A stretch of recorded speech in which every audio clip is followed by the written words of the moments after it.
Oi, queridos alunos! Nessa aula vamos comentar sobre alguns pontos que impactam na qualidade de vida dos gatos, dependendo de características que eles tenham adquiridas por conta das raças, né? Então, qual que é o impacto dessa seleção artificial e dessas características raciais na qualidade de vida dos gatos?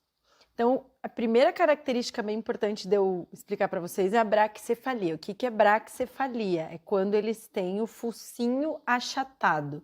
Também são chamados braquicefálicos, né? Então, com essa cabeça mais curta, não tem o focinho tão alongado quanto seria o normal. Quais que são os problemas para a qualidade de vida de um gato? O fato dele ser braquicefálico. E a braquicefalia é uma característica, né, padrão aí de várias raças, como o persa, como o Scottish, como o British, como o exótico, como o angorá em diferentes graus, né? Então tem várias raças braquicefálicas e algumas cada vez mais. Então, primeira coisa, quando reduz o focinho, todas essas estruturas que estariam para frente aqui do rosto são reduzidas. Então a gente tem o nariz mais curto do que deveria ser, então ele é deformado, na verdade, é como se eu aqui, em vez de ter esse nariz, e aqui a gente não está falando de tipo, o narigão maior ou menor, estético, que continua funcionando. Seria assim, como se não é tipo o japonês que tem aqueles narizinho pequenininho, bonitinho, mas que continua funcionando. Seria como se eu tivesse um nariz achatado a nível de não funcionar direito, né? Então, o nariz é menor, os ductos lacrimais são menores, as coanas respiratórias são menores, os dentes muitas vezes são jogados para trás, porque o focinho do gato seria muito mais alongado do que o nosso rosto, né? Então é como se os dentes têm que ir para trás também, né? Eles têm então uma cabeça mais larga normalmente, menos comprida, e coincidentemente eles têm também um quadril mais estreitado. Isso não foi algo que o humano quis selecionar, porque isso acontece muito na seleção artificial. As pessoas escolhem as características que elas querem selecionar, mas junto com elas vêm outras coisas. Isso se dá por alguns motivos, porque os genes são pareados, então um gene, por exemplo, que determina olho azul, ele é pareado com um gene que determina quadril mais estreito. Por exemplo, tá? Tô chutando esse exemplo, não é um exemplo real. E é um dos motivos pelos quais a gente tem doenças também, né? Porque a gente seleciona, eu quero um gato inteiro cinza azul. Esse gene que determina esse pelame pode trazer também um rim deformado ou qualquer outra coisa. São os brindes da seleção artificial inesperados. Então, se seleciona para rosto achatado, veio junto quadril bem mais fino. E aí é muito comum que animais braquicefálicos tenham problemas no parto. Quanto mais braquicefálico, mais problemas. A tal ponto que algumas raças só conseguem ter os seus filhotes por cesariana. E a reprodução por inseminação artificial, tá? Porque se colocar para cruzar não conseguem montar pelo corpo deformado e a cabeçona não sai porque o quadril da mãe é mais fininho e a cabeçona é maior do que deveria. O olho tende a ter vários problemas, porque o rosto achatado faz com que o olho fique mais para fora, literalmente, né? O buraquinho no osso onde deveria estar o olho guardado, ele é mais raso, porque essa cara é achatada, então o olho fica mais para fora, né? Em cães isso é bem conhecido, assim, é bem comum que eles batem o olho e fazem úlcera de córnea, né? Tem algumas raças que são tão braquicefálicas que o olho cai, né? Se ele ficar mais nervoso ou por uma pressão não tão intensa, o olho cai, né? Aí vários problemas oculares também devido às pregas de pele que vão ficando em volta, assim, por causa do rosto achatado. Então, um monte de problema no olho. Muitos problemas dentários, porque a arcada é totalmente deformada, justamente porque como falta aquele espaço todo do focinho para caber todos os dentes lá, os dentes ficaram tudo amontoado num espaço muito menor. E os dentes não diminuem proporcionalmente em tamanho e em número. Ele continua tendo a mesma quantidade de número de dente, a mesma quantidade de dente que um gato com focinho comprido. Só que agora tem que caber aquela montoeira de dente naquele espaço reduzido, né, filha? E aí não cabe, os dentes vão ficando encavalados, eles têm muito mais tártaro, muito mais problemas nas raízes, né? Eles têm dificuldade para comer, quanto mais braquicefálico, mais dificuldade. Se alguém aqui tem um persa braquicefálico ou um gato braquicefálico, eu sugiro ir até o pote olhar como é que eles comem. Eu tive um persinha, né, por 16 anos, ele viveu comigo. Ai, um dos gatos mais queridos da minha vida. E ele tinha muita dificuldade de comer no potinho. Ele tinha que pegar assim, eu devia ter trazido um potinho aqui para usar como exemplo para vocês. Mas ele pegava assim, ó. Ele tinha que pegar, eu vou usar isso aqui, vamos ver se eu consigo, para ser didático. A ração estava ali dentro, né? Vamos supor que isso aqui é o potinho de ração. Daí, ele não conseguia pegar com a boca e puxar, assim, a raçãozinha. Aí, ele sabe o que ele fazia? Ele ia empurrando o grãozinho de ração até a beirada, daí ele abocanhava, assim, a beirada do pote e ia fazendo assim, ó. Ele ia fazendo assim, ó, com o queixinho, né? E com o lábio de cima e com a língua para tentar puxar. E daí a maior parte dos grãozinhos caía para fora. Então, cada vez que ele ia comer, metade da ração ficava para fora, a outra metade ali dentro, uma outra metade ele comia. Tem 3 metades minha ração. Mas vocês entenderam, né? E aí eu tinha que achar potes de formatos muito específicos para ele conseguir comer um pouco mais rápido e derrubar um pouco menos a ração. Era um sofrimento, tadinho, né? Um sofrimento. Isso na época que eu não conhecia de enriquecimento alimentar. E ele ganhava só pote, coitado. Depois que ele começou a ganhar os picolés, os enriquecimentos, ficou muito mais feliz. Mas olha que absurdo, né? Eles nascem com dificuldade de comer, com dificuldade de respirar, coisas muito básicas, né? Eles têm muita dificuldade de autolimpeza, porque o focinho é curto, então eles não conseguem se lamber, porque encosta o nariz. Porque o gato normal, ele deveria lamber o corpo e o nariz tá ali pra fora, pelo formato. Quando a cara é achatada, já viram persa tomando banho? Faz assim... Eles ficam fazendo um barulho, claro, não tão feio que nem esse, porque gato faz... Até gato roncando é bonito, né? Então, eles têm muita dificuldade de autolimpeza. Eles têm dificuldade olfativa, porque o nariz dele... Falta um pedaço, falta o nariz, gente, falta. Falta um pedaço do nariz, não mudou só o formato, tirou o nariz do gato. E ele não consegue farejar direito, tanto que é muito comum gatos braquicefálicos terem menos higiene em relação ao banheiro, fazer xixi, cocô fora com mais facilidade, não enterrar tantos dejetos, não cuidar tanto do corpo. Isso em grande parte é também porque o olfato deles é muito comprometido, ok? E eles têm também uma alteração grande na capacidade de comunicação, né? O rosto tem um formato totalmente diferente que impede vários dos movimentos de expressão facial dos lábios, das vibriças, dos narizes, da testa, das orelhas, né? Então aqui algumas imagens para a gente olhar juntos com bastante carinho e com esse novo olhar, porque via de regra, qualquer pessoa que ama gato, que ama bicho, que é gateira, vai olhar uma foto e dizer, ai meu Deus, que fofo! É ou não é? E aí, o que eu quero dizer para vocês? Parem de só ver o gato maravilhoso que há por trás dessa imagem, porque, claro, é um gato, é um maravilhoso, merece tanto amor quanto qualquer outro gato, ele provavelmente é um querido, mas ele é deformado, ele é completamente deformado. E quando eu tô falando isso, não é num julgamento preconceituoso, como eu diria, nossa, aquela pessoa é deformada, que feio. Não. Ele nasceu com o rosto completamente deformado porque nós humanos, de propósito, fizemos assim. Isso é um absurdo. Uma coisa é tu achar um gatinho abandonado lá no meio do mato, na rua, na cidade, que nasceu sem uma perna, que nasceu sem um braço. Nossa, coitadinho, né? Nasceu deformado.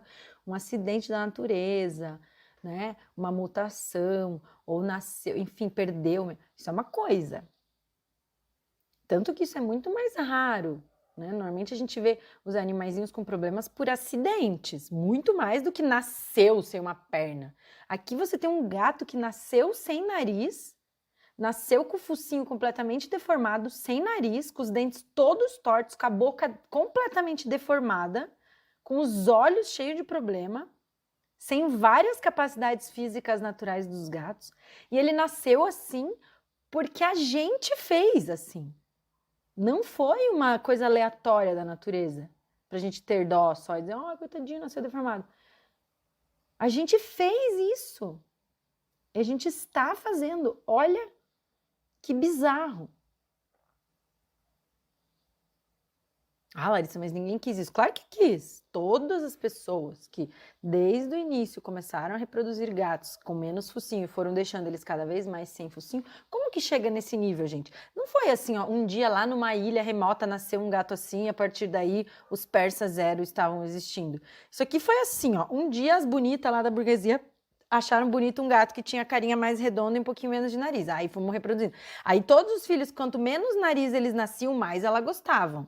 Aí botaram lá nos critérios de raça que tinha que, para ser persa, tinha que ter o nariz tantos centímetros de nariz. Começou com 2, né?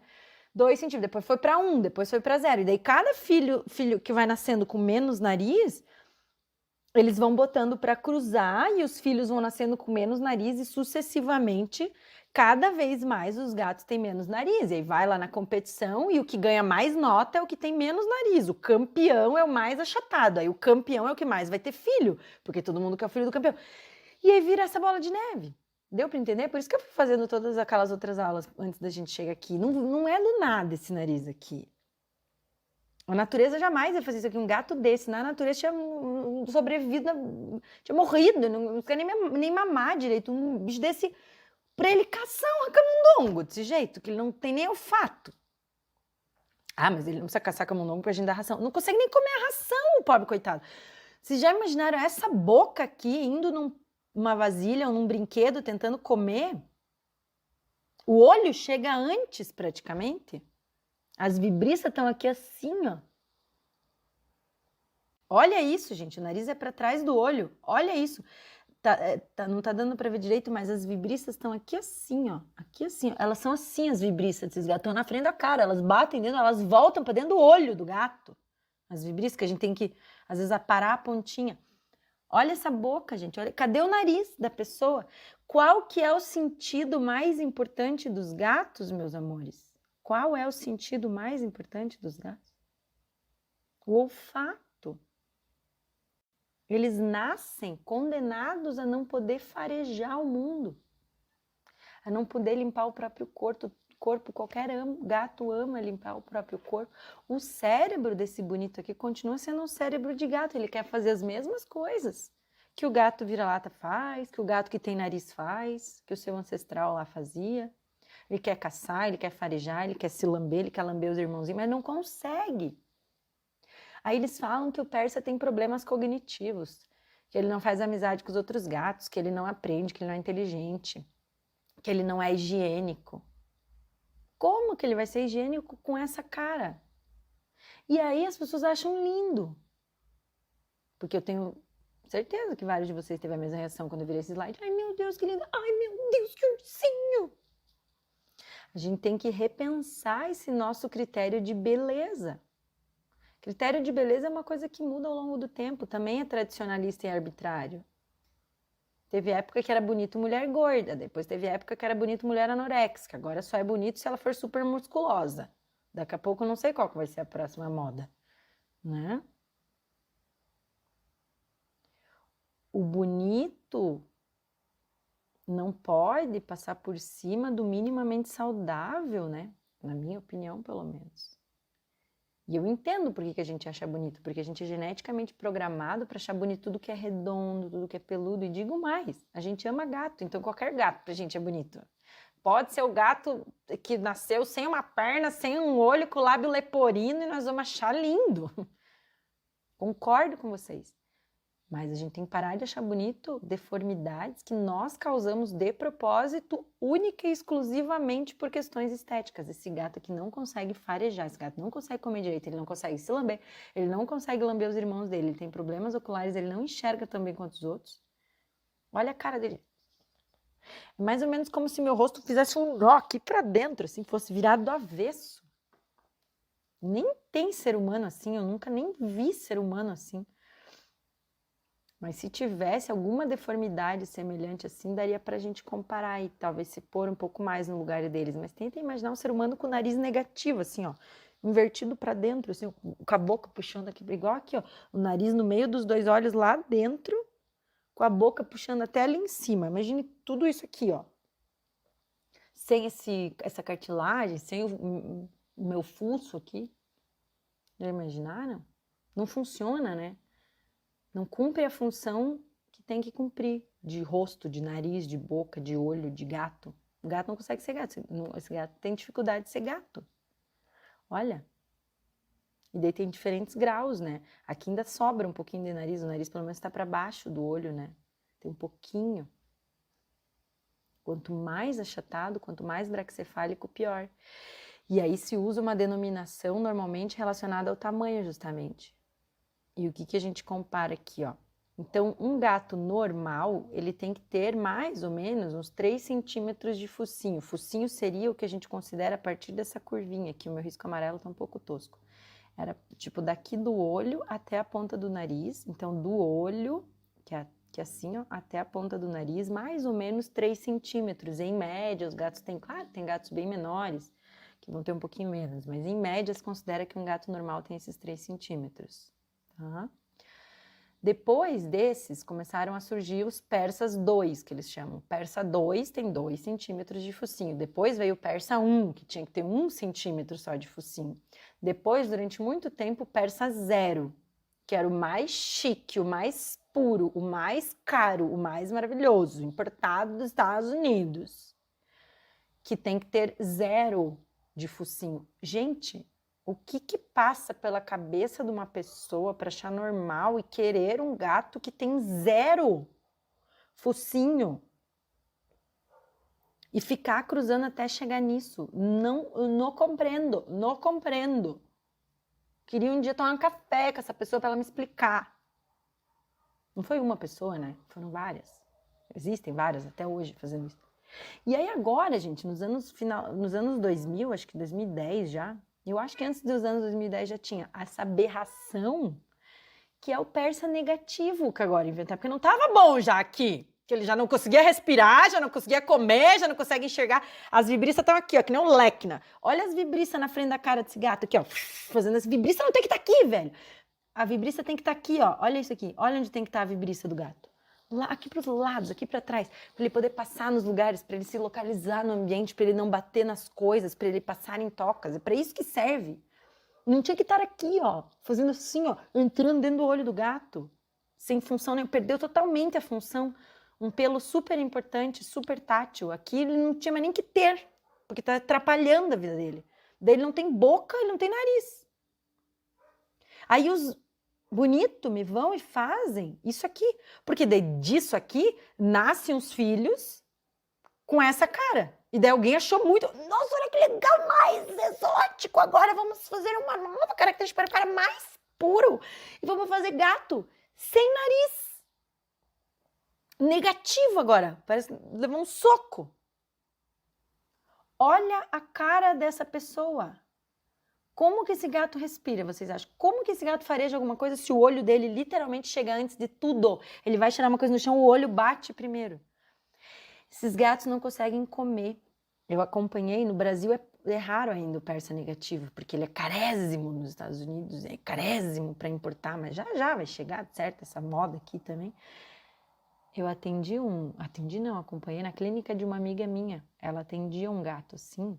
Em média, entre a cada 1 e 2 meses, ele era internado na clínica dela por dias para receber alimentação por sonda ou suplementação, porque ele desnutria em casa, porque ele não consegue comer. E a pessoa tem que alimentar ele com seringa. Porque a bochecha e o olho chegam na frente. Como que ele consegue pegar a comida no pote se a boca está para trás do resto da cabeça? Isso aqui tem um papel de pedigree puro. Puro pedigree.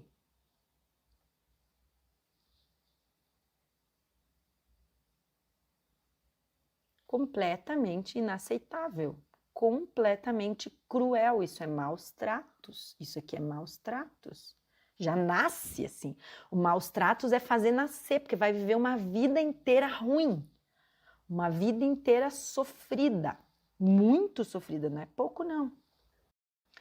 E aqui um trabalho de 2009, em que eles demonstraram por exames de imagem, né, 3D, tomografia computadorizada, o grau de deformidade do crânio dos diferentes níveis de persa. Então, o persa 2, que era o mais antigo, né, que tinha ali, o meu gato era desse jeito, e ele já tinha sérias limitações, o meu persinho era 2. Aí tem persa 1, o persa 0, né? Olha, a mandíbula é totalmente deformada, a mandíbula vai para frente assim, porque a maxila tem que entrar para não ter nariz. Eles não têm ducto nasolacrimal, então essa epífora aqui é constante, esse lacrimejamento é porque a lágrima não tem onde ser guardada, né? A nossa lágrima ela tem que ser guardada aqui. Num gato normal a lágrima é guardada, num gato braquicefálico a lágrima cai para fora o tempo inteiro. E aí ela, por oxidação, fica preta, assim, favorece infecção, conjuntivite, aí as vibristas vêm pra cá, bate no olho, daí faz úlcera de córnea, daí eles batem nas coisas, daí é um caos, o crânio é todo torto. E aí tem vários problemas relacionados a isso. Ó, primeiro, o ducto nasolacrimal nos extremamente braquicefálicos, que são os persas 1 ou 0, é inexistente. Então, normalmente, eles teriam 5 milímetros de ducto nasolacrimal, eles não têm. Os olhos estão muito próximos das raízes dos dentes, porque os dentes não estão mais lá na frente como deveriam, eles estão embaixo do olho, né? Então isso gera vários problemas. A mastigação por si só pode ser um processo doloroso para esses gatos. Qualquer problema dental afeta com muito mais facilidade os olhos e problemas oculares comprometem a saúde dos dentes, a ponto de vários desses gatos terem que fazer extração dentária, tem infecção dental que chega nos olhos e vice-versa. Porque tá tudo no lugar errado, né? Não tá no lugar que tinha que estar. Essa aqui é uma publicação de um gato que teve que fazer cirurgia, então isso aqui já é a semelhança do que acontece nos pugs, nos bulldogs, né? Cirurgia, porque ele tinha, a bochecha dele fazia assim contra o olho. E aí ele estava tendo infecções recorrentes, inflamações recorrentes nos olhos e nas conjuntivas. E aí ele teve que passar por cirurgia plástica para esticar a cara minimamente para sobreviver. Foi abandonado, obviamente, pelo tutor, né? Obviamente não pecado, mas foi abandonado, porque começou a dar muito problema. E aí uma outra pessoa cuidou dele, né? Então isso aqui, as fotinhos do olhinho inflamado e das costurinhas aqui no pós-cirúrgico, né? Então teve que tirar um pouco da bochecha, fazer uma plástica no rosto para ele existir. Isso já é uma prática super comum em cães e as pessoas estão agindo com super naturalidade. Assim, compra o cachorro, os braquicefálicos, já bota na conta essas cirurgias. Tá começando a acontecer com os gatos. Bizarro. Pelo longo, gente. Todos os gatos de pelo longo têm alterações nas glândulas de feromônio, então eles têm os feromônios alterados, eles não conseguem se comunicar por feromônio como um gato normal, nem farejar o feromônio, nem exalar o feromônio de forma normal. Tá? Eles têm alteração na quantidade de subpelos, então eles têm a termorregulação muito alterada, eles tendem a sempre passar calor por causa da quantidade de subpelos, se a gente não mantiver eles tosados, né? Porque a termorregulação ela é normal e saudável quando o gato tem o pelo curto, equivalente ao que seria lá o do seu ancestral, o SRDzinho padrão que a gente tem. Além disso, eles não conseguem manter os pelos limpos e desembaraçados sozinhos por conta própria, não conseguem. Porque normalmente os pelos longos têm o focinho curto e mesmo os que não têm, se o pelo for muito longo, eles não conseguem. Então, não conseguem fazer um comportamento super básico, natural, né? Então, eles vão ter incômodo e desconforto com aquele pelame, principalmente onde faz os nós, devido ao calor. Aí eles fazem dermatite nas axilas, na virilha, aonde faz os nós. Eles têm muito otite também, porque é tudo muito cheio de pelo, fica tudo abafado, tudo úmido, né? Eles têm sua capacidade de comunicação fortemente alterada, porque a comunicação depende do corpo, e quando tem muito pelo, eles estão escondidos lá no meio daquela juba, e as expressões faciais não são percebidas pelos outros gatos, nem pelos humanos da maneira correta, como deveria ser, né? Então, olha aqui, ó. Tu acha que esse gato com essa boquinha aqui consegue lamber e desembaraçar tudo isso aqui? Não consegue. E as pessoas acham que isso é normal. Ah, porque é normal do persa, tem que escovar. Por que o persa tem que escovar mais do que... Não deveria. Porque o normal seria um gato conseguir cuidar do próprio pelo. Por que ele não consegue? Porque a gente fez ele ficar peludo desse jeito. A natureza jamais faria isso. Teria morrido um gato desse na natureza. Não teria sobrevivido todo embolado, cheio de dermatite, né? E esse outro, então, comendo assim, já imagina com essa boquinha aqui, com esse nariz achatado, quando ele vai se lamber, ele fica sem ar. Eu lembro, o Pupim era o meu persa, né? Nossa, eu ficava com uma dó de olhar pra ele. Depois eu aprendi e mantive ele tosado pro resto da vida, mas quando ele era mais novo, ainda que eu não tinha tanta noção, porque eu ganhei esse gato antes de eu entrar na faculdade ainda, né?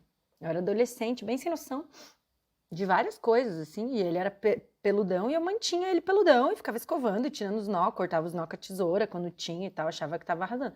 Mas às vezes ele ia tomar banho e eu via que era uma luta, assim, entre se lamber e respirar, sabe?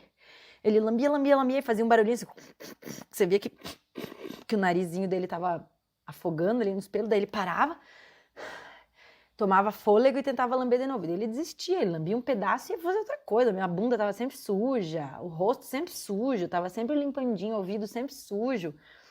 Pega um Bernardo, uma Sadique da vida, nunca precisei limpar nada, entendeu? Estão sempre limpos.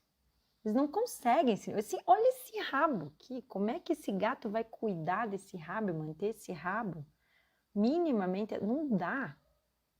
E se não habituar a escovar ele desde filhote, pensa, é um sofrimento a vida toda. Gente, seria igualzinho a gente ter, todo mundo, um cabelo que vai até a ponta do pé e não ter escova de cabelo. Ter que com os dedos ficar, ou pelo no corpo inteiro. Tentem se pôr no lugar, assim.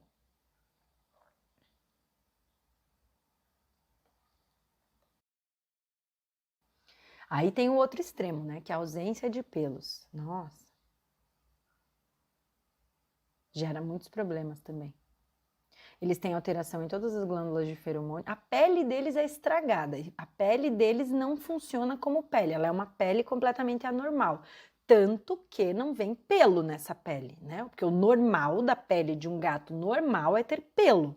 Daí o ser humano achou bonito essa mutação, que nasceu uns criaturos lá sem pelo, uma mutação, uma normalidade que não é bom para o gato, que não faz bem para gato nenhum. E o cara pensou, mas que massa, agora as pessoas que têm alergia a pelo de gato vão poder ter gato. Aí vamos dar um nome chique, vamos dizer que é chique, que veio lá do Egito, e é chique, e vamos vender como um gato chique hipoalergênico agora. Não consegue conviver com um gato com pelo, porque tem muita alergia, não tenha um gato, amor. Mais fácil, melhor para todo mundo. Ou convive com um gato que a alergia passa. Escreve o que eu tô te falando. Eu tinha alergia a gato, conheço umas 200 pessoas que tinham alergia a gato, foram morar com gato, não tem mais alergia ao gato. Gato com pelo, né? Eles têm alteração em todas as glândulas sebáceas, então eles produzem um sebo bizarro, onde eles encostam carimba, né? E eles estão sempre, isso predispõe infecção de pele.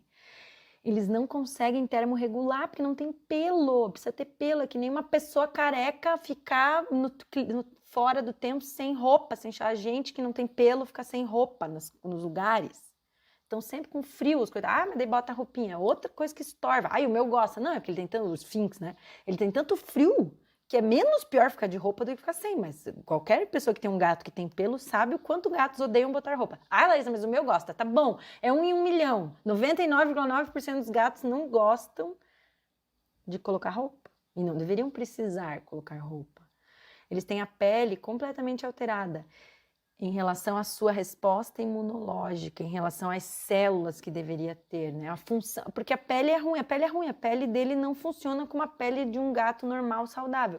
E a pele é a porta de entrada para tudo no corpo.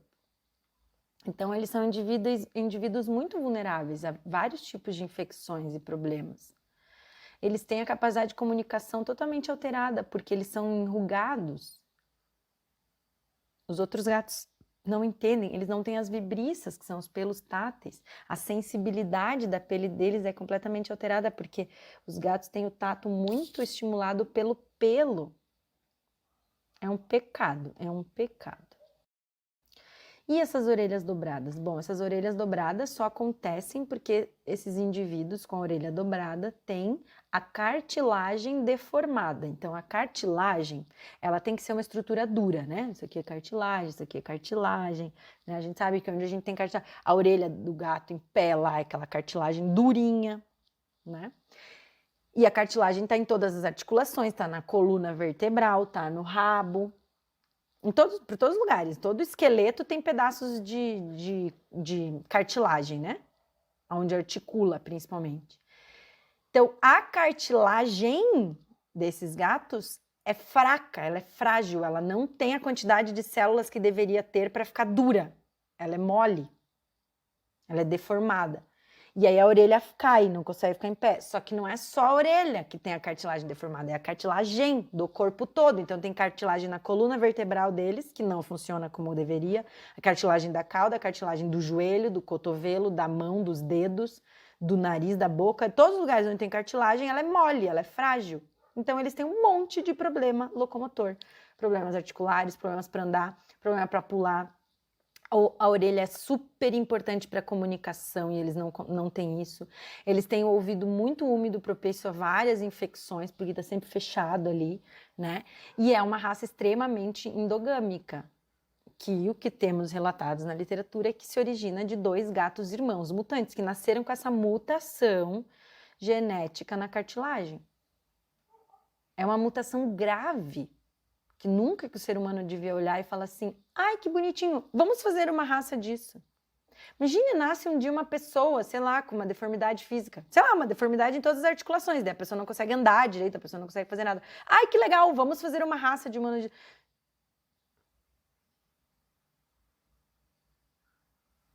É tão louco que eu mesmo quando eu falo isso, não faz sentido, né? Porque a gente não faz raças de seres humanos, mas é bizarro, é bizarro. Nossa, ausência de cauda, meu Deus do céu, poderia ficar 30 horas aqui falando só sobre ausência de cauda, mas vamos lá.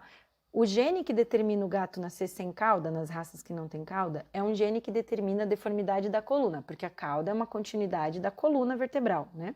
Então esses gatos, eles não têm só ausência de cauda, eles nascem sem a cauda, e aí a coluna inteirinha deles é deformada também, é anormal, ela não forma normalmente, porque toda a coluna formou anormal, tão anormal que um pedaço da coluna não veio. E aí, eles têm sérios problemas de locomoção e problemas motores, porque a coluna vertebral é de onde sai todo o sistema nervoso motor ali, que coordena, né, o andar, o pular, o saltar, o se equilibrar, o ficar em pé. Muitos monks nascem já paraplégicos ou se tornam em idade muito cedo, muito tenra, paraplégicos ou tetraplégicos, ou seja, para as pernas ou para as pernas e os braços. Porque quem controla pernas e braços é o sistema nervoso que sai lá da coluna vertebral. E aí eles têm isso tudo deformado, né?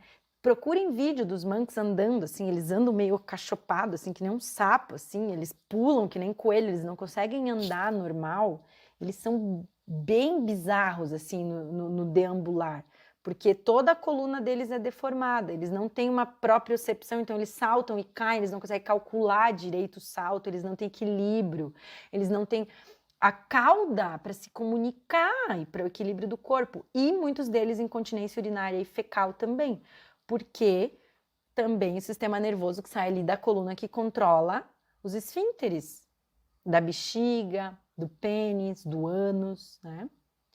E é uma mutação, aí eu vou contar agora a história do Manx, né, que eu falei algumas vezes que eu ia contar, não sei se tá lá mais pra frente, mas... A história do Manx é a seguinte, nasceu nos Estados Unidos um gato sem cauda. E aí a pessoa que tinha esse gato começou a procurar um do sexo oposto por tudo que era lugar, sem cauda, para fazer uma raça disso. Brilhante ideia. Se eu não me engano, um nasceu na Flórida e outro na Califórnia. Então foram se achar lá do outro lado do país, um macho e uma fêmea cruzaram. Abortou todos, cruzou de novo, abortou todos, cruzou de novo, nasceu todos mortos, cruzou de novo, nasceu todos mortos, cruzou de novo, nascia e morria, não vingava. O que eles descobriram? O gene que determina essa ausência de cauda é um gene letal. Ele é abortivo. A natureza é tão maravilhosa que ela tenta desesperadamente, né, preservar os gatos para que sejam felizes, e porque não funciona um gato que não tem rabo e que a coluna é deformada. Então não era nem para nascer. Aí o que vai o melhoramento genético fazer? Vamos fazer cruzamentos entre gatos com cauda e gatos sem cauda até chegar numa proporção de homozigose que nasça sem cauda e não morra. E aí, em média, gente, cada 8 filhotes de manx, um nasce sem cauda. A cada 8, porque eles têm que cruzar, se eu não me engano, para nascer um manx viável, tem que ser assim, ó, tipo uma avó sem cauda e os outros tudo com cauda para nascer daquela avó. Então a neta de 8 filhos, um sem cauda. O que vocês acham que os criadores fazem com gatos de uma raça, que a única característica da raça é não ter cauda, ele nasce com cauda? Você acha que eles vendem mais barato? Ah, vamos cortar a cauda? Não, porque tem que nascer sem cauda. Normalmente eles são eliminados, porque eles não seguem o padrão da raça, eles nasceram fora do padrão da raça. Ou se o cara for mais gente boa, ele vai doar os gatos, mas daí tá, beleza, daí é um gato de raça sem cauda que nasceu com cauda, daí ele doa, porque daí não é da raça. Daí, meu, olha o trabalho que dá e quanto gato morto no mundo para fazer um gato sem cauda, que não é bom pro gato, que só causa problema. Muito louco, né? Essa aula é muito louca. Fico imaginando assim, ó, se viesse um extraterrestre hoje do planeta Terra assistisse essa aula, ele ia dizer, cara, o ser humano é bizarro. Ou daqui uns 50 anos, assim, nossos netos assistindo essa aula, meu Deus, olha as coisas que eles conversavam lá no passado. Olhos azuis.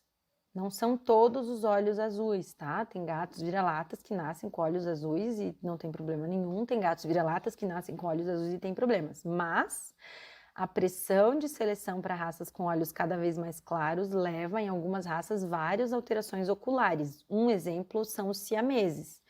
É muito comum que os gatos siameses de olhos azuis tenham vários problemas, malformações nos olhos. Os olhos, eles têm muito estrabismo, eles têm menos células visuais, menos cones e bastonetes, então a visão deles é comprometida, eles têm problema no nervo óptico, alguns deles são cegos ou parcialmente cegos, né?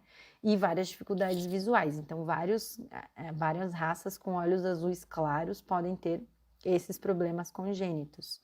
Os pelos brancos também está relacionado a uma diminuição de melatonina por todo o corpo. A melatonina tem várias funções, além de deixar a pele colorida e bonitinha. Então, a melatonina tem função lá no olho, então o olho quanto mais claro o azul, menos melatonina também, né? A tal ponto que o azul pode ser um olho normal, né? Talvez, digamos, pegando nós como exemplo também, eu tenho olho claro, por exemplo, não é azul, né? Mas é verde. Quanto mais claro o olho, mais fotofóbico a gente é. Mas quanto mais claro o olho também, maiores as chances dos humanos usarem óculos, terem dificuldades visuais, né? Em gatos, mesma coisa. Porque a melatonina é importante para a visão, a melatonina é importante para a audição. Então, quanto mais branco é um gato, menos melatonina ele tem. E ele pode ter redução de melatonina nos ouvidos e nos olhos e ter problemas auditivos e problemas visuais. Gatos brancos têm uma predisposição muito maior a todos os tipos de câncer de pele. Tem uma pele algumas vezes mais fina, mais frágil, mais predisposta a infecções também. Tá? E os híbridos selvagens, qual que é o problema? Eu, Larissa Rinco, sou terminantemente contra esse tipo de reprodução experimental, de ficar brincando de natureza, de pegar um selvagem e cruzar com um não selvagem.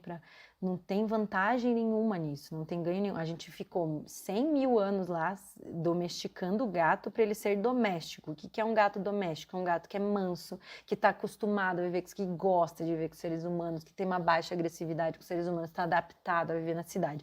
Aí você pega um gato que não é doméstico, que não tem todas essas características, que não é manso, que não está adaptado a viver na cidade, que não está adaptado a viver trancafiado dentro de uma casa, que não está adaptado a viver perto de seres humanos. E aí você pega esse gene e junta com o gene de um gato que já tá bom, já estava bom. Não vai melhorar, vai piorar. Você vai trazer essas características selvagens. Você fala, mas é porque fica maior, porque o pelo fica bonito. Aí, mais uma vez, o que está priorizando? A estética em frente das necessidades e da felicidade dos gatos, da saúde dos gatos, do bem-estar dos gatos. Né? E aí, o que eles estão fazendo loucamente agora, ao longo desses anos, com esses híbridos? Desesperadamente selecionando os filhos mais mansos para ter menos problema. Eu atendo direto esses híbridos com problema sério de agressão contra outros gatos, de hiperatividade, ninguém consegue cansar esses gatos sobem no teto da casa, em cima do lustre, malucos, querendo pular nas coisas, desesperado para sair, querendo caçar, daí eles são enormes, aquelas mãos enormes, coitados. Não é culpa deles, nada contra eles. Amo todos os gatos, mas assim, não tinha que fazer. Tava muito bom como tava já o gato doméstico. Ah, mas eu amo o pintadinho. Pega um vira-lata pintadinho, então, gente. Ah, não, mas é que o pelame é diferente. Ai, porque um tom de cor a mais, daí você vai comprometer uma vida inteira com características comportamentais que não são compatíveis, porque não é doméstico. Inclusive, na literatura científica médico-veterinária, o que se recomenda é nunca manter nenhum animal que não é doméstico como animal de estimação. Isso é a recomendação internacional mais atual e já faz tempo que é essa recomendação. Se recomenda única e exclusivamente a manutenção e reprodução de animais que foram domesticados como animais de estimação. Então, olha que louco, a gente está indo contra tudo que há de mais atual em relação ao bem-estar animal, pegando um gato, um bicho que já era doméstico, estava tudo certo, que a gente pode reproduzir e manter, e botando um híbrido, botando um selvagem no meio para complicar a coisa toda. Ah, mas e o que aconteceu naturalmente lá? Deixa ele lá, então. Se hibridou lá fora no mato, se o que eu acho muito pouco provável, um selvagem lá no mato cruzar por conta própria com um doméstico, mas deixa eles ferais lá e não mexe. Não vai pegar e trazer para dentro de casa. Assim como a gente não deve adotar os ferais, que eu já expliquei para vocês, muito menos manter como animal de estimação um selvagem. Então, claro, hoje tem os híbridos mansinhos, tem. Ah, mas e se eu criar bem? Ótimo, como qualquer indivíduo, se ele for muito socializado, ele pode sim desenvolver, mas para quê? Para quê? Misturar um gene que desfavorece a sociabilidade e o comportamento manso e daí ter que extensivamente compensar isso com uma criação mansa, se a gente já tem os gatos também. Nós temos que discutir, mas nós temos que parar para pensar, né? E talvez tenha gente aqui nessa turma que tenha essas raças, todas essas que eu tô falando, e a intenção aqui não é que vocês, mas eu já tenho. Já tem.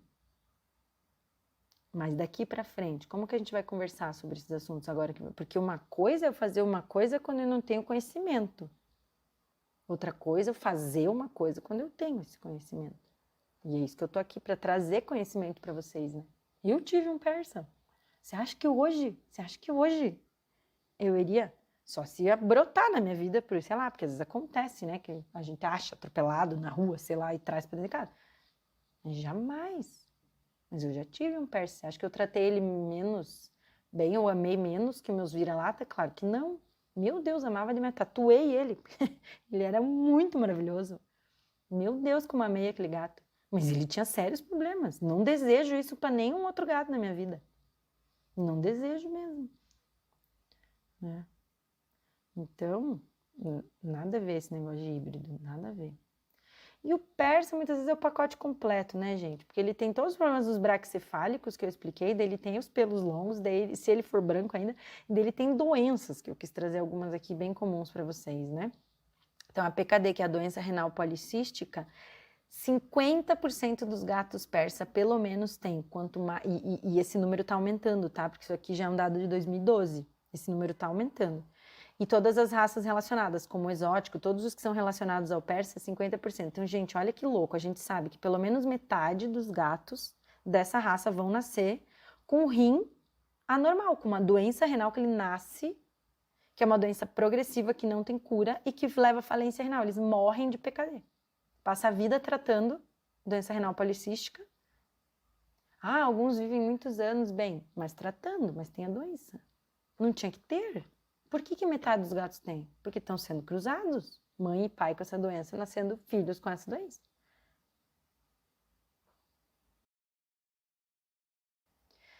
Então, de maneira geral, um princípio assim, que a gente pode usar para se guiar bem importante é: quanto mais longe o formato do gato tiver do seu ancestral, mais problemas ele vai ter, ou seja, quanto mais diferente.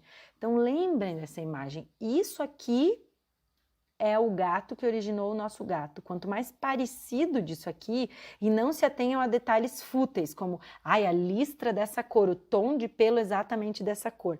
Mas sim, aquele vira-latinha tigradinho, que era bem comum quando a gente era filhote, não sei vocês, mas eu tive 2 daquelas. Tigradinho assim, é sim o mais próximo com o ancestral. Tende a ser o tipo de gato mais saudável, com menos problema, com menos. Quanto mais longe disso, então bota aquele persa branco enorme peludo aqui do lado, bota um esfinx aqui do lado, bota um exótico que não tem nariz aqui do lado. Olha o nariz desse bonito. Olha, eles são magros, o pelo é curto, o rabo tem só o mesmo tamanho de pelo que o resto do corpo. Tem que ter orelha, tem que ter nariz, tem que ter focinho. Isso é um gato normal. Quanto mais parecido com isso, maiores as chances dele ser saudável. Quanto mais longe disso, mais problemas eles vão ter. Olha esse rosto, olha esse nariz. Aqui cabe tudo que eles precisam ter. Aqui cabe os dentes e o olho tá lá em cima, e um narigão bonito, uma orelha expressiva, as vibriças do tamanho certo, do jeito certo. Lembrem dessa imagem mental. E quanto mais longe disso, quanto maior, quanto menor, quanto mais redondo, quanto mais peludo, quanto mais colorido, de outra cor, nananana, mais problemas eles vão ter e mais sofrimento, que é o que a gente quer evitar, porque eu tenho certeza que todo mundo tá aqui, só que é gatos felizes. Nós estamos aqui num curso de como fazer os gatos felizes, né? Em parte, o quanto o gato vai ser feliz ou não depende de como ele nasce. E quando a gente tá fazendo raça, é a gente que decide como ele nasce. Quando ele não é de raça, quando ele vem da rua, a gente não tem nada a ver com essa história. Que ele, né? Agora, quando ele é de raça, quando a gente compra, adquire, faz, reproduz, aí a responsabilidade é totalmente nossa. Ok? Então lembrem disso. Um beijo grande, até a próxima.